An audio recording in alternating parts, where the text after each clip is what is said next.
ሰላም ባይራ ዩቲዩብ ቤተሰቦች እንደምን አላችሁ? እግዚአብሔር ይመስገን። ቆይታ አገር ሰላም፣ እግዚአብሔር የተመሰገነ ነው። በጣም ደህና ነኝ። አብርሽ ነኝ። ዛሬ እንሆ በጣም በሚያምር መልኩ አትክልትና ፍራፍሬ እንዲሁ ይሄው እናንተ በምታዩት መልኩ ተዘጋጅቶ ቀርቧል። ኑ ብሉ፣ ተጠቀሙ። ለአይን ማራኪነቱ አለፍ ብሎ ለጤናም በጣም ጠቃሚ ነው አትክልትና ፍራፍሬና ይኸው ዛሬ በዚህ መልክ ተዘጋጅቶ ቀርቧል።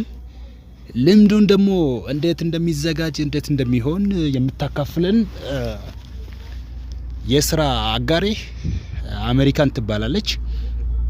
በሚመጣው በቀጣይ ጊዜያት በእንደዚሁ መልክ እንዴት በአማረ መልክ ማዘጋጀት እንደቻለችና ልምዱም ደግሞ ከየት እንደወሰደች ለአድማጭ ለተመልካቾቻችን እንድታቀርብልን አመጣለሁ። ሰናይ ጊዜ ይሁንላችሁ። አብርሽ ነኝ።